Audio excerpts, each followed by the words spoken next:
Hello दोस्तों, आज हम आपको लिए चलते हैं विश्व की सबसे लंबी नदी नील नदी, जो कि अफ्रीका महादेश में बहती है।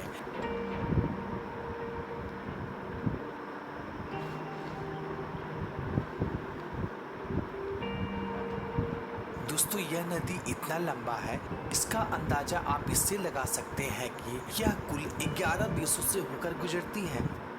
तो आइए दोस्तों, संसार की सबसे लंबी नदी नील नदी के बारे में कुछ महत्वपूर्ण जानकारी आपसे साझा करते हैं। दोस्तों, नील नदी अफ्रीका का सबसे बड़ी झील विक्टोरिया झील से शुरुआत होते हुए यह कुल 11 देशों से होकर गुजरती है, जिसमें से प्रमुख देश मिस्र, सूडान, युगांडा, इथोपिया होते हुए यह भूमध्य सागर में जाकर मिलती है। दोस्तों, अगर लंबाई की दृष्टि से देखा जाए तो इस नदी की कुल लंबाई 6650 किलोमीटर है। दोस्तों, ये तो बात हुई लंबाई की। अगर इस नदी की चौड़ाई की बात की जाए दोस्तों, इसका अधिकतम चौड़ाई 16 किलोमीटर से ज्यादा नहीं है और कहीं कहीं तो इसकी चौड़ाई ओनली 200 मीटर से भी कम हो जाती है। दोस्तों, साथ ही इस नदी की कई सहायक नदियां भी हैं, जिसमें से प्रमुख है श्वेत नील एवं नीली नील है।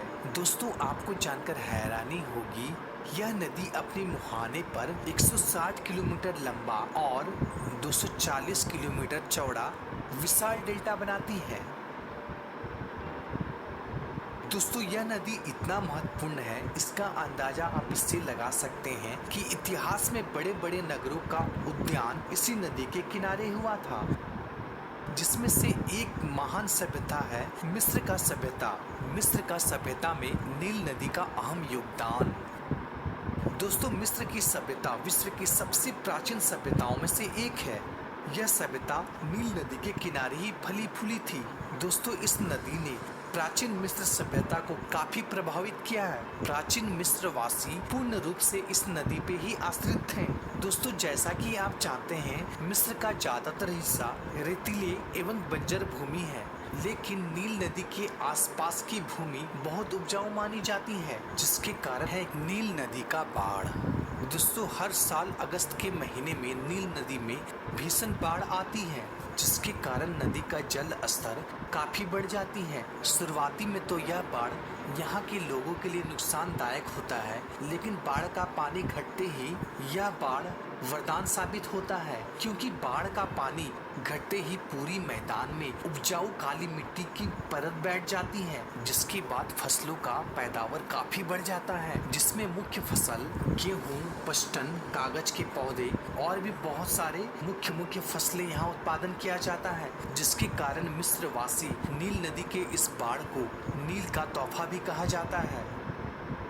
दोस्तों, मिस्र वासी का उत्थान में नील नदी का बहुत बड़ा भूमिका था, जिसमें से मुख्य रूप से यातायात, भोजन, घर बनाने के लिए उचित सामग्री एवं मुख्य रूप से कृषि पर पूर्ण रूप से इसी नदी पर ही आश्रित थे।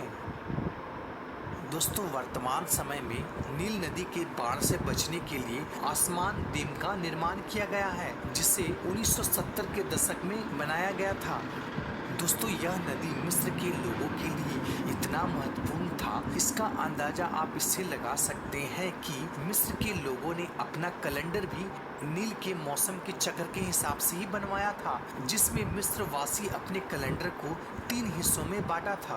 पहला चक्र नील नदी का बाढ़ था, दूसरा चक्र फसल लगाना और तीसरा चक्र था फसल को काटना। इसी के आधार पर प्राचीन मिस्र वासी अपने खुद का कैलेंडर का निर्माण किया था। दोस्तों, नील नदी प्राचीन मिस्र वासी को घर बनाने के लिए काफी सामग्री उपलब्ध करवाती थी। दोस्तों, जैसे कि चूना पत्थर, ईंट, बालू।